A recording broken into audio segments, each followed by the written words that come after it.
Hola a todos, bienvenidos a esta entrega que hago en la madrugada del 12 de mayo de 2022.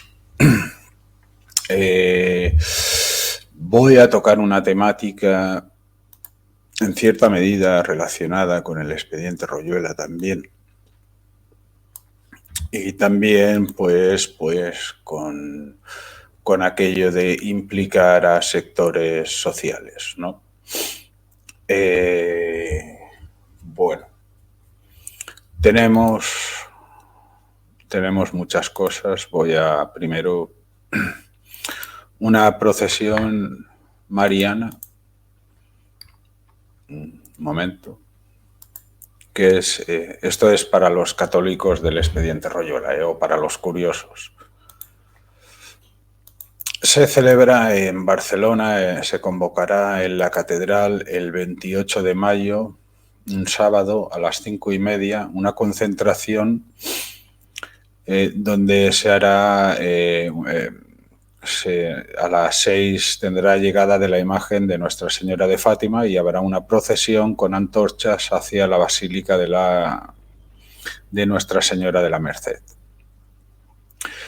A las 7, predicación y Santa Misa. Y bueno, estos dicen católico, acude a honrar y desagraviar a tu madre, ¿no? Entonces, esto lo organiza la Unión Seglar. Vale, y bueno, pues todo el que quiera asistir está bien, ¿no? Una procesión con la Virgen de Fátima, con antorchas, y luego Santa Misa de domingo a las 7, predicación y Santa Misa de domingo. ¿La adelantarán al sábado? O bueno, ya preguntaré. Bien, esto pues de un lado, ¿no? Esta propaganda me ha llegado hoy porque he hablado con un sacerdote que él a mí me conoce desde que nací, me vio nacer, ¿no? Entonces él es de la Unión Seglar, tienen un colegio y bueno, le he llamado por unas cuestiones. Él desconoce el expediente Royuela, a pesar de que nos conoce mucho, pero hace mucho tiempo que no tenemos contacto, solo telefónico. Pero bueno, algún día me acercaré y le contaré lo que es el expediente Royuela, ¿no?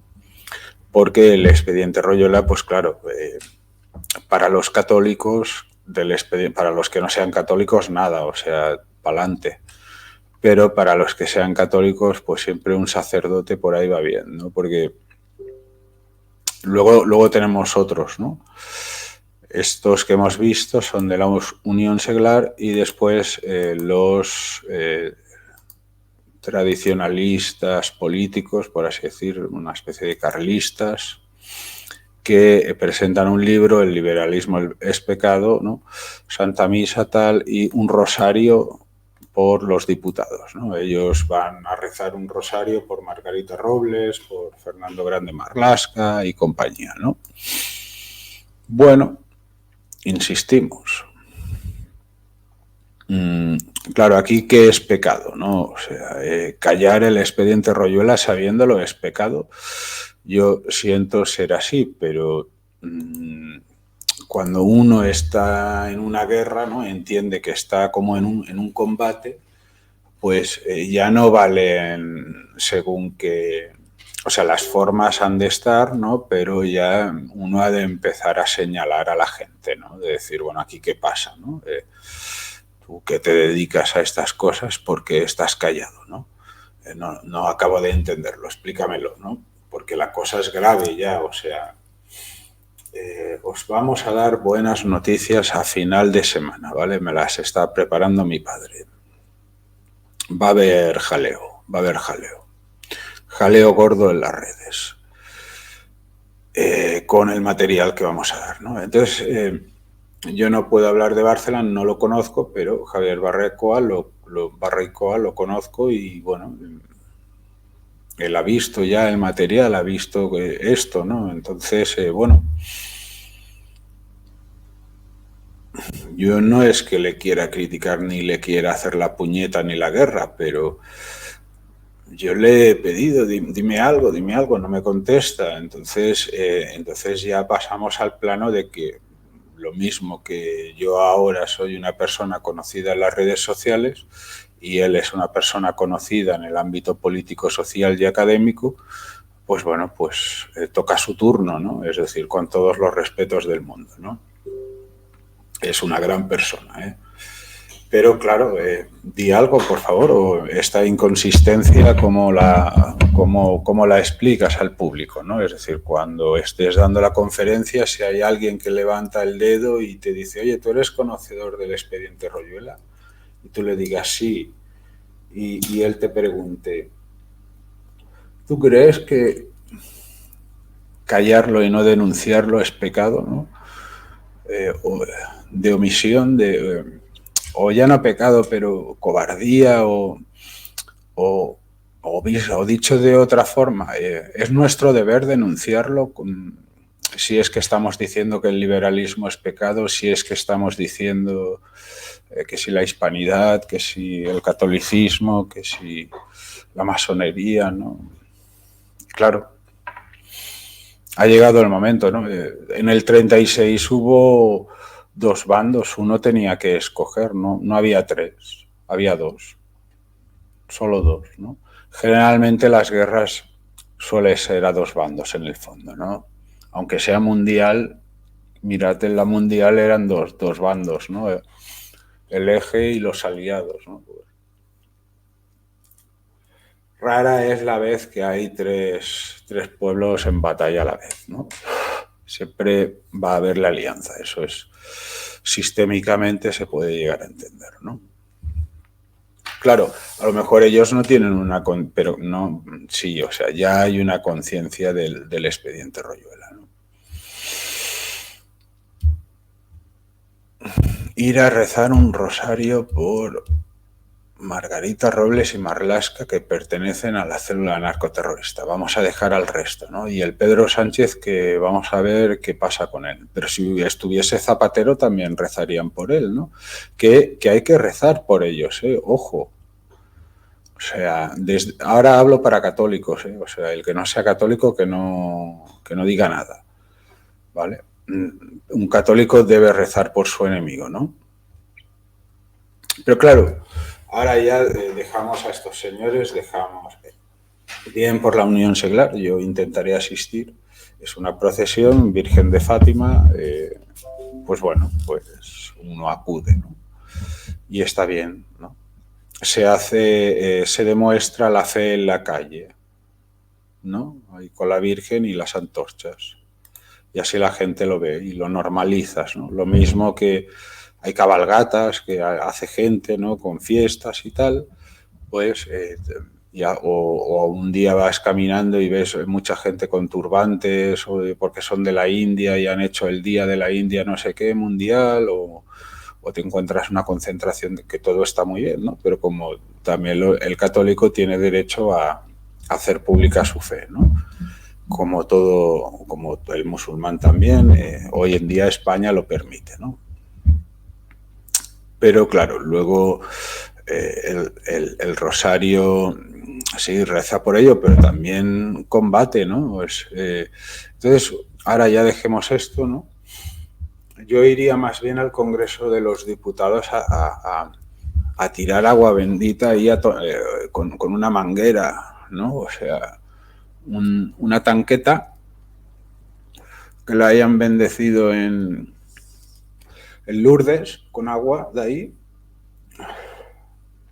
de varias litros y litros, miles de litros para ir rociándolo todo, ¿no? Y aún así yo creo que sería difícil, ¿no? Pero bueno, uno lo intenta todo, ¿no? Yo, claro, me he visto en muchas tesituras, ¿no? Y he tenido que hablar con sacerdotes, ¿no? Porque, claro, uno pregunta cosas, ¿no? Cuando ve el expediente Royuela, se pregunta cosas. Y entonces hablé con el padre Apeles, hablé con un padre que quizá no conocéis, padre Alfaro, un poco, pero ahí acabó mal la cosa. Y algún que otro sacerdote más, ¿no? Bueno, yo ahora os voy a poner a un personaje, lo cojo directo del Wikipedia para no complicarme la vida, ¿vale? Pedro de Rivadeneira, ¿vale? Pedro de Rivadeneira. Bien, fue un biógrafo, historiador de la Iglesia y escritor ascético español del siglo de oro, ¿no? Bueno, nacido como Pedro Ortiz de Cisneros, adopta el apellido de la abuela materna, tal, conoce a San Ignacio de Loyola y se mete en la Compañía de Jesús, ¿no? Y entonces ahí pues escribe y tal y se dedica a ciertas funciones, ¿no? Pero en esa época estaba el Tratado de Maquiavelo, ¿no? El Príncipe, sobre todo, y entonces compuso una obra política llamada este señor, ¿no? El Pedro de Rivadeneira, escribió un libro llamado Tratado de la religión y virtudes que debe tener el príncipe cristiano para gobernar y conservar sus estados, contra lo que Nicolás Maquiavelo y los políticos de este tiempo enseñan. Madrid, 1595, donde se oponía a la razón de Estado de Maquiavelo, ¿no? Bueno, ahora vamos entrando ya en materia. Este señor se opone a Maquiavelo y escribe un libro, ¿vale? Más que nada a colación del Príncipe, ¿no? Donde el Príncipe Maquiavelo pues es una especie de parodia, ¿no? Bien elaborada de los libros de espejos de príncipes en los que se educaban los príncipes, ¿no? Entonces, aquí os pongo un report, ¿vale?, que he encontrado que está escrito por un tal Mario Prades Vilar en la Universidad Andrés Bello de Chile, ¿no? Dice: Guerra Santa y catolicismo militante en el antimaquiavelismo español. El Tratado del Príncipe Cristiano, 1595, de Pedro de Rivadeneira. Bueno, este trabajo analiza las implicaciones religiosas y políticas de la crítica a Maquiavelo de Pedro de Rivadeneira en su Tratado de la religión del Príncipe Cristiano. Concretamente se analiza la afirmación maquiaveliana, según la cual la religión cristiana vuelve a los hombres incapaces de virtudes militares. Frente a esta tesis, Rivadeneira reivindica la fortaleza cristiana, indisoluble de un concepto providencial de la historia, desde la cual la monarquía hispánica se proyecta como defensora y propagadora del cristianismo en todo el orbe contra los enemigos de la fe. Se aborda esta concepción de la religión y se señalan en primer lugar sus antecedentes teóricos. En segundo lugar, se analiza la forma en que esta crítica propone una concepción belicosa y militante del catolicismo que renueva el ideal de guerra santa. En tercer lugar, se argumenta la importancia que, desde el punto de vista cosmológico, tiene para Rivadeneira esta cuestión. Se espera así realizar una aportación al estudio del papel de la Compañía en la construcción de una concepción teopolítica de la monarquía, plenamente vigente en el siglo XVII. Vale. Bien, dice: el presente trabajo se propone abordar un aspecto muy concreto de la crítica a Maquiavelo de Pedro de Rivadeneira, un destacado miembro de la Compañía de Jesús durante su periodo fundacional. El papel que jesuitas españoles como Rivadeneira o Juan de Mariana jugaron en la historia del antimaquiavelismo es bien conocido, así como el de la Compañía en general.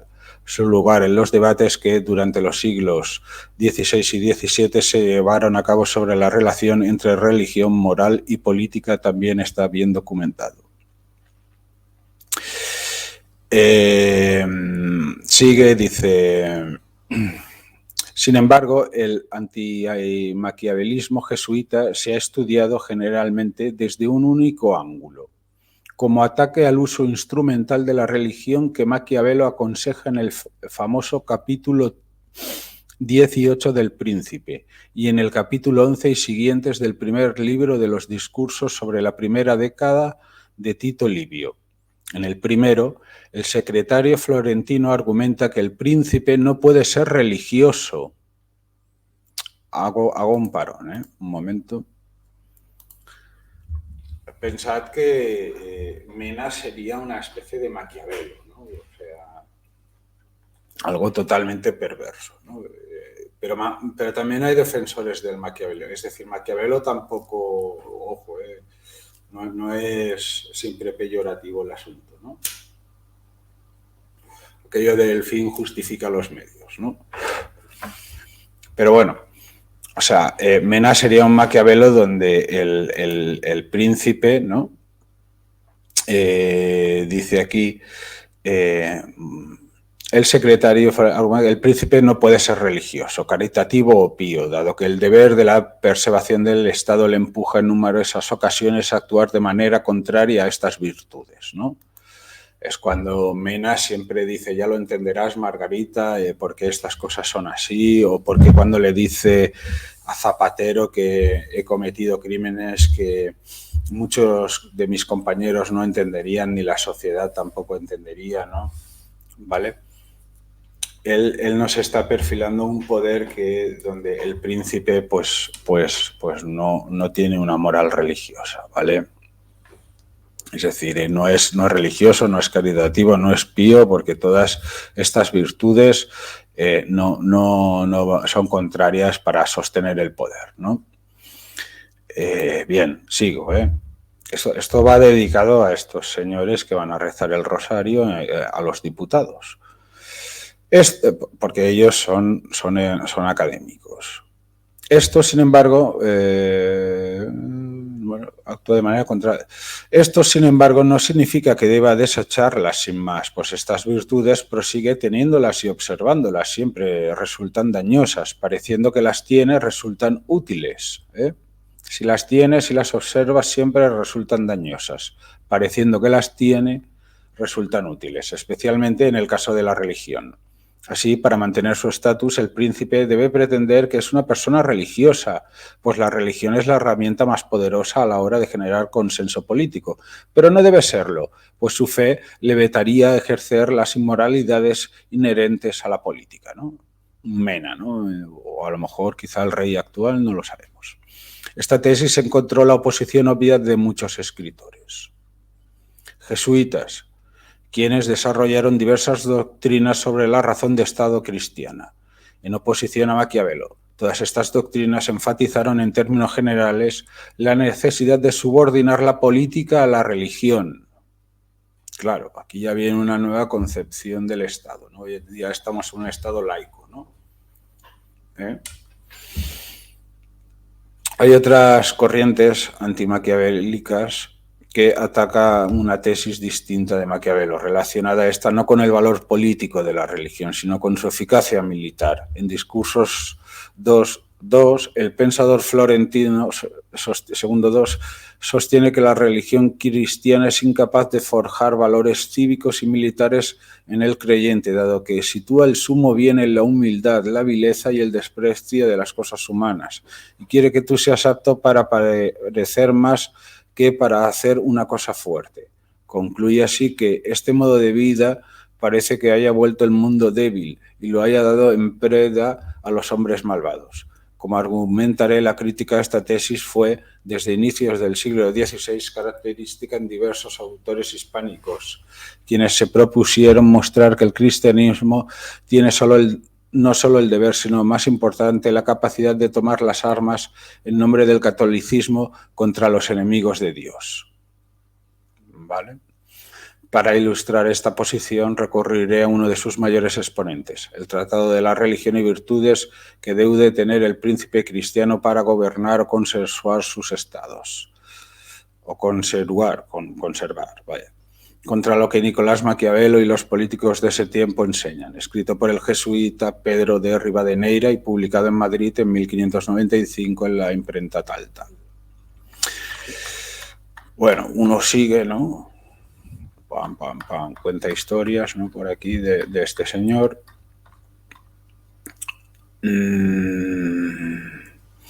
Dice, una de las características principales del Tratado de Rivadeneira consiste en que reúne las dos líneas antimaquiavélicas apenas mencionadas, una de carácter militar, la otra eticista. A pesar de que la mayoría de los estudios tienden a subrayar solo esta última, la crítica de Rivadeneira a Discursos 2.2 pone en juego varias ideas significativas de notable influencia en el siglo posterior, entre ellas la reivindicación de una concepción beligerante y combativa del catolicismo, que se apoya en la convicción de la misión providencial que el Dios de los ejércitos y las batallas asignó a la monarquía española, defender el catolicismo a través de las guerras de religión en Europa y expandirlo en los continentes americano y asiático. Bien, esto es lo que apoyan estos dos señores que presentarán el libro El liberalismo es pecado, o cuanto menos Barricoa. Bueno, uno sigue, ¿no? Por aquí. Me detendré allá donde considere. ¿Vale?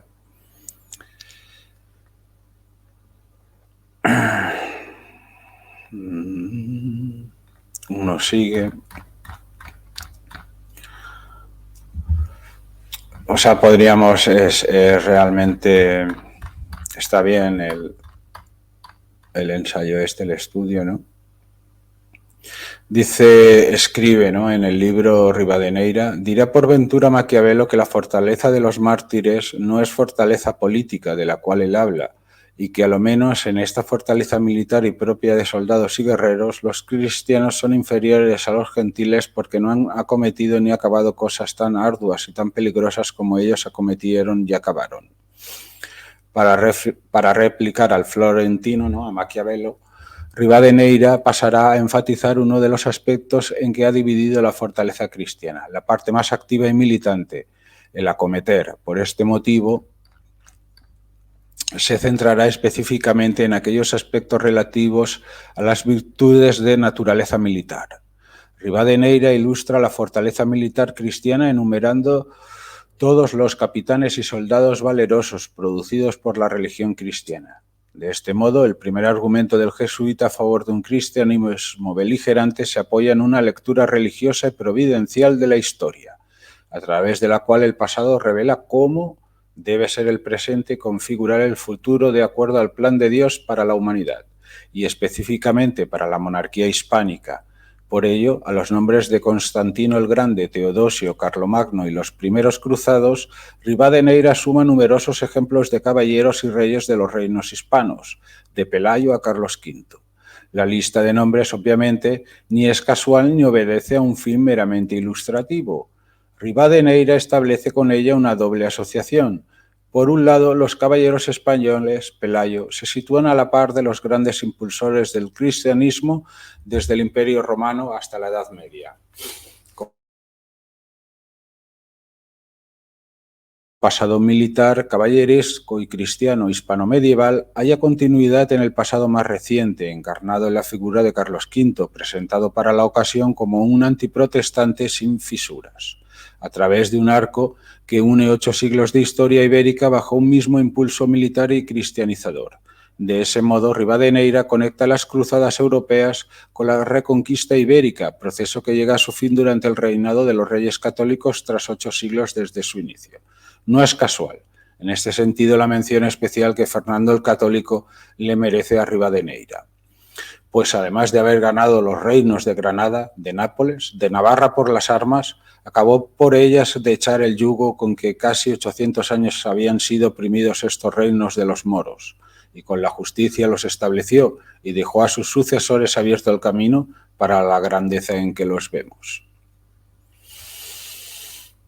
Bueno, hace una línea, ¿no?, histórica, ensalza las las políticas imperialistas de Carlos V y Felipe II, ¿no? Entonces uno va bajando, ¿no? Y aquí dice: el hecho de que Rivadeneira dedique El Príncipe Cristiano al futuro Felipe III es en este sentido significativo. El jesuita anima al futuro monarca a seguir la misión divina que Dios ha confiado a España desde la Edad Media y que ha sido obedecida por nobles y capitanes célebres como Gonzalo Fernández de Córdoba, el marqués de Pescara y el gran duque de Alba, Fernando Álvarez de Toledo, además de navegantes como Cristóbal Colón y soldados como Hernán Cortés. ¿Qué podría constituir un mayor signo de fortaleza, preguntaba a Rivadeneira, que el descubrir y conquistar un nuevo mundo y sujetar más naciones y tierras que ningún rey ni emperador hasta ahora ha descubierto y poseído? Si la fortaleza se muestra desde una perspectiva maquiaveliana en la derrota del enemigo, ¿dónde ha habido más que los que en nuestro siglo por las armas se han sujetado al yugo del Santo Evangelio? Al hilo de esta lógica providencial, el Dios humilde y sufriente va dejando su lugar al Dios de los ejércitos, un Dios beligerante que bendice a los soldados y capitanes que declaran en su nombre la guerra santa contra herejes y musulmanes. Bien. Claro, en este caso no vamos a declarar los católicos del expediente Royola la guerra santa a herejes ni a musulmanes, no toca, ¿no? Ahora, como diría Pujol, pero aquí desde sus cátedras Barrecoa y Bárcena van a criticar, a señalar a la filosofía liberalista, ¿no? Liberal, ¿no? Entonces, al liberalismo, ¿no? Político y filosófico. Entonces, claro, nosotros, pues un creyente del expediente Royuela debería declarar la guerra santa a la logia esa, o a la narcocélula, que a la par estarías amparado por la justicia, ¿no? Porque tú, se la combate poniéndole denuncias, haciéndolo público por la red, no con la espada, ¿no? Los tiempos han cambiado. Mira, no nos hace falta incumplir el mandamiento aquel de no matarás, ¿no? Recordad que Cristo viene a sustituir la ley del talión, ¿no? El perdón es algo que se ha de meditar y es fácil decir perdonar, pero a veces perdonar es difícil, ¿no? O sea, es un acto que es cuando a lo mejor llegas a comprender lo que es el cristianismo, ¿no? Cuando aprendes lo que es el perdón, ¿no? Pero ello no significa que seas un gilipollas, ni que no debas hacer justicia o combatir el mal, ¿no? Por eso he querido coger a Pedro de Rivadeneira, ¿no? Porque es Maquiavelo, que viene a ser Mena, ¿no? Estamos en España, la monarquía tal. Esto es para católicos, ¿eh? El que no sea católico que no haga ni caso, ¿eh? Como si no existiera este vídeo, ¿eh? Entonces, claro, estos señores, yo no tengo nada contra. Esto no es un ataque personal a Barrecoa, ¿eh? O sea, esto es una reflexión profunda que yo se la hago ya pública, ¿no? Luego dice, la Guerra Santa y el Señor de los Ejércitos. Rivadeneira afirma que, aunque en todas las acciones del príncipe debe resplandecer la fortaleza, pero en ninguna cosa más que en la guerra, que es la propia materia de ella. Esta afirmación podría resultar desconcertante si recordamos lo que el jesuita ha dicho solo unas páginas antes, que resistir y sufrir constituyen la verdadera fortaleza. Ahora, en cambio, es la guerra la propia materia de la fortaleza. Parece claro que el tono del discurso ha cambiado.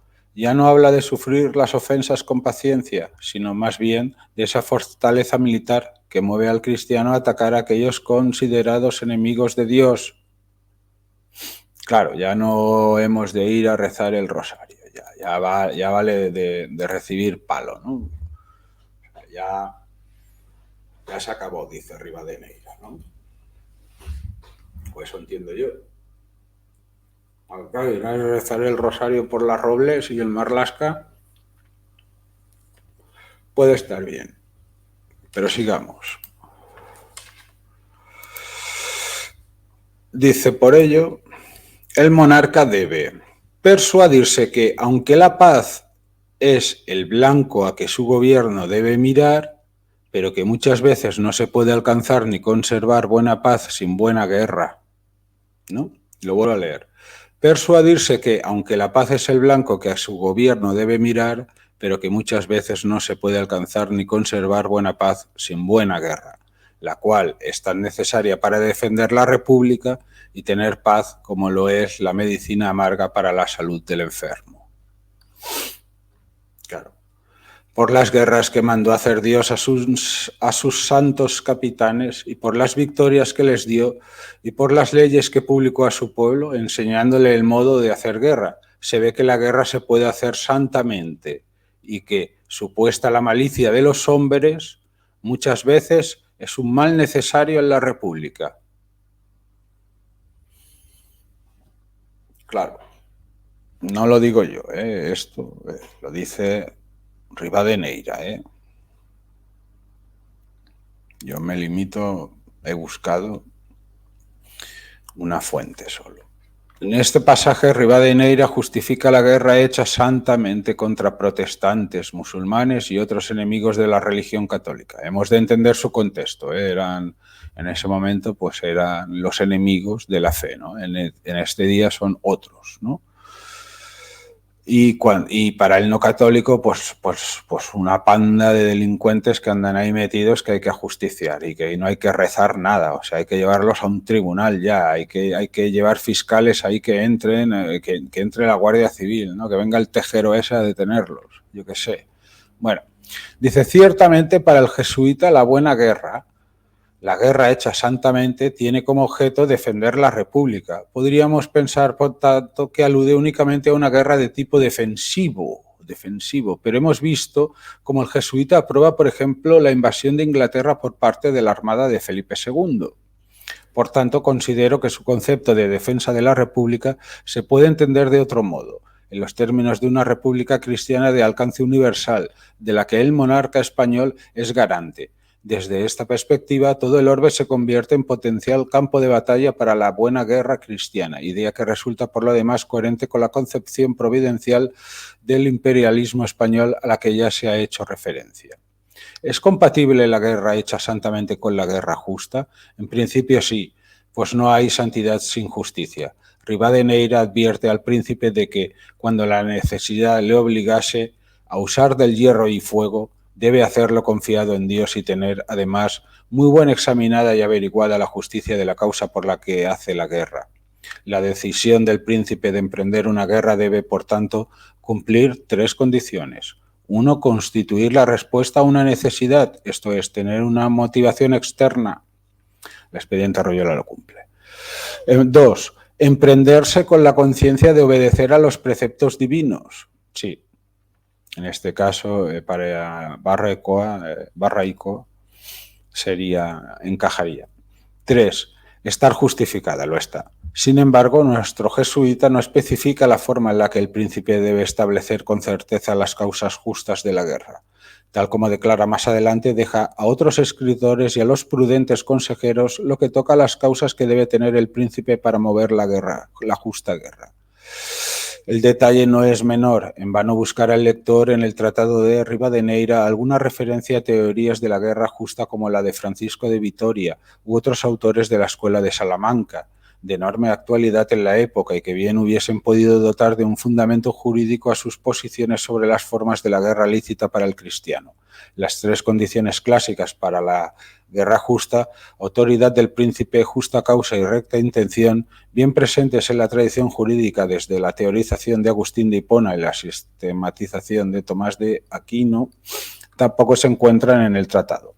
Así, Rivadeneira invoca la guerra justa a la vez que llama a la guerra hecha santamente, pero su interés no recae en ambas por igual. Claramente, nuestro jesuita pone el énfasis en la segunda, en cuya ilustración y fundamentación retórica abunda en esta parte de su tratado, mientras deja de lado las especificaciones teóricas ligadas a la primera. Tras dejar a otros escritores la cuestión de sus causas, no vuelve a mencionar la guerra justa. Se centra en la santa, señores. Esto es, dice, porque Rivadeneira no habla como teólogo, sino como propagandista. Su tratado busca propagar una determinada noción de la guerra de religión. Lo hace además en un contexto polémico, dentro del cual se enfrenta explícitamente a Maquiavelo, ¿no? Mena, ¿no? Y los políticos franceses. Es consciente de que para esta batalla no le sirven tanto las armas de la jurisprudencia o la teología como las de la retórica más afilada, pues sabe que el campo al que desciende no es el del debate académico, sino el de la forja de la opinión pública, más atenta a la capacidad persuasiva que al rigor lógico y argumentativo. Vamos entendiendo, ¿no? Los que cobran 1.000 euros, ¿por qué Mena hace que cobren 1.000 euros, ¿no? Voy a releer la frase. Es consciente de que para esta batalla no le sirven tanto las armas de la jurisprudencia o la teología como las de la retórica más afilada, pues sabe que el campo al que desciende no es el del debate académico, sino el de la forja de la opinión pública, más atenta a la capacidad persuasiva que al rigor lógico y argumentativo. La masa es así, lo aprendimos con la televisión.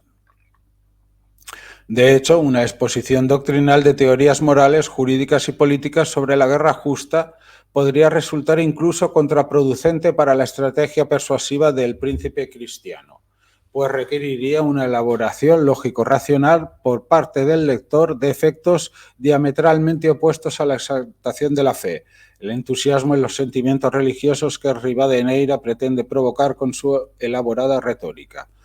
Desde este punto de vista, reivindicar la santidad de la guerra no requiere mayor justificación. La certeza del diseño divino constituye suficiente demostración de justicia, y el efecto emotivo producido por los ejemplos de los nobles caballeros cristianos y los protagonistas del Antiguo Testamento no requiere de mayores disquisiciones teóricas. El hecho de que Rivadeneira escriba su tratado en castellano y no en latín es una prueba más de que su público no es el de la academia, sino uno mucho más amplio, compuesto en buena parte por el estamento religioso, noble y militar, menos atento, este último, a finezas filosóficas. Bueno, pues está claro, ¿no? Por otra parte, si dejamos de lado la finalidad propagandística del tratado y atendemos a la argumentación de Rivadeneira, la inclusión de una teoría de la justificación racional de la guerra podría incluso contradecir la lógica providencial del jesuita, pues su confianza en la providencia divina está tan presente en el tratado que vuelve irrelevante cualquier teoría de la guerra justa. Ciertamente, el rey debe examinar las causas de la guerra para estar seguro de su legitimidad, pero al mismo tiempo también debe confiar, incluso se diría ciegamente, en Dios, dado que una de las cosas en que Dios, nuestro Señor, más nuestra su divina providencia es en los ejércitos y batallas y en las victorias que da a los que es servido, más muestra su divina providencia, y con ellas los reinos e imperios que dependen de ellas. Esto significa que una vez la guerra se consuma, el hecho mismo de haber conseguido la victoria se constituye como un claro signo de aprobación divina y, por tanto, de justicia de la misma guerra. La derrota, por su parte, es una prueba de castigo que Dios ha querido infligir al monarca cristiano, culpable de haber tenido en menos la religión. O sea que como perdamos... En este contexto, la concepción providencial de la guerra no puede corresponder exactamente con una concepción jurídica que plantee la guerra en los términos de una justicia inmanente, observable solo en las motivaciones esgrimidas por los monarcas para iniciar la contienda y la forma material en que ésta se desarrolla. Las causas justas son condición necesaria para hacer la guerra santamente, pero no es suficiente, debido ante todo a la multiplicidad potencial de causas justas y al modo equívoco en que contribuyen combinadas a la justicia de la guerra. Bueno, no sé si seguir más. Está muy bien, ¿vale? Está muy bien. Lo escribe Mario Prades Vilar, Universidad Andrés Bello, Chile, que vamos a ver si encontramos la referencia. ¿Dónde anda este señor? Estará en la primera. Un momento que busco.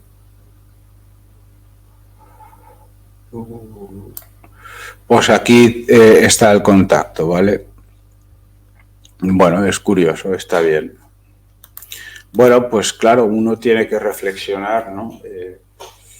Para los que sean creyentes católicos, ¿no? No vamos a hacer la guerra santa ni nada, pero sí denunciar, por favor, porque es que si no, claro, aquí qué pasa, ¿no?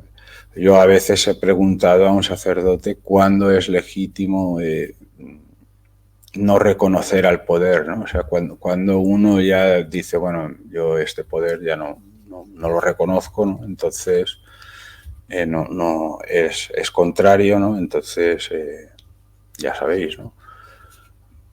Esto ha sucedido, la historia está lleno, ¿no? de casos así, ¿no? Y ha sucedido en España esto. Entonces, claro, uno reflexiona, ¿no? Va reflexionando, ¿no? Porque el caso, o sea, la materia, la gravedad de la materia, del expediente este del fiscal Mena lo requiere, ¿no? Entonces, uno pregunta a teólogos, a sacerdotes, se intenta informar, ¿no? A ver, para no meter la pata o saber a ver qué pasa o uno qué hace, ¿no? Pero seguiremos poniendo denuncia y, como siempre, adelante y difusión.